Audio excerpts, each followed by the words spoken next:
فنکار یا سندرغاړی نن سبا دور کې ډېر روپۍ ګټي. آیا دا رښتیا خبره ده روپۍ ډېرې ګټي؟ خو چې کامیاب وي ته کامیاب یې؟ خیر ښه ده شکر دی الحمدلله. مخکې به مونږ ډېرې زیاتې لګولې اوس دومره ده چې هغه ارننګ وغیره کېږي نو پوره دا خبره ګزاره کېږي. واده مو کړی دی؟ نه دی کړی.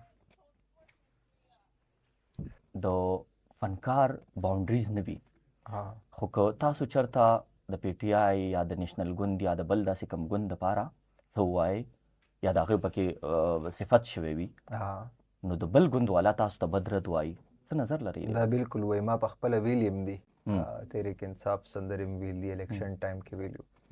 نه یو خو دا دی چې په ما کې دا ډېر بد عادت دی چې زه نه چاته انکار کولی شم نه چاته نه کولی شم.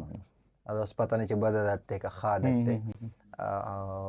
ما نه ملګري پکې خفه شوي مو چې یاره دا داسې یا هغسې نو ما یې چې یاره هغه څنګه عاطف اسلم هم ویلي وو بله دغه ویلي وو که نه چې یاره دا څنګه تاسو خبره وکړه چې د فنکار هېڅ باونډري او دغه نه وي که نه هغه د یو خاص ټولنې او د یو خاص خلکو نه هغه د ټولو خلکو وي.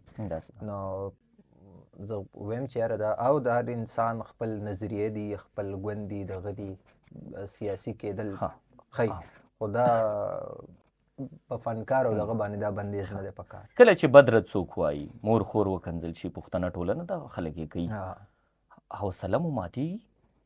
نه بس لایټ یې اخلي سړی به اګنور ښایي نو چې اوس یو سړی کنځل کوي ته اوس هم کنځل کوې د مخې نو بیا خو خبره نه جوړېږي که نه لالا چې خیر راځو دا پوښتنه لرمه چې ګڼ شمېر سندرې مو ویلي دي خلکو له ډېره زیاته مینه درکړې د خلکو ډېر څه خوښ دي ستاسو په سندرو کې خو ستاسو بیا ځانګړې چې کومه سندره ده یا تاسو هغه انتخاب مو په فکر کې ویلی شئ را سره هغه را سره لږه شریکولی شئ چې کومه سندره ستاسو خوښه ده؟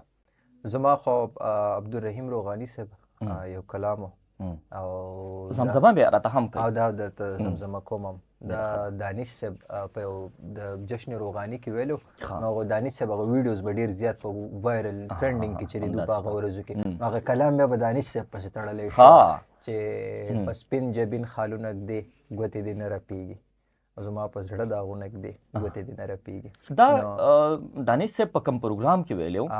ښه او دا د روغاني بابا دی؟ دا هم د روغاني صاحب په پروګرام کې ویلی و جشن روغاني کې. ښه او کلام د هغې و؟ د روغاني صاحب کلام دی. خو دا به راته په زمزمه کې وي؟ دا ویم درته اجازت دی. ارشاد خوند به وکړي.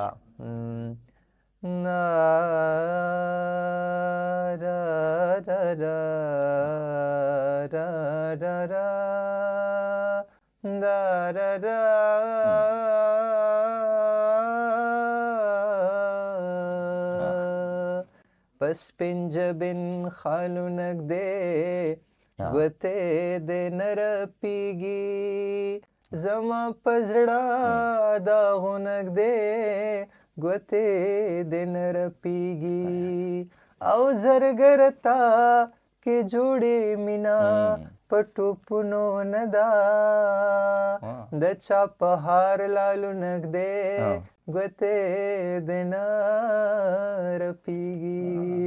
خوندور دی ډېر زیات خوندور و.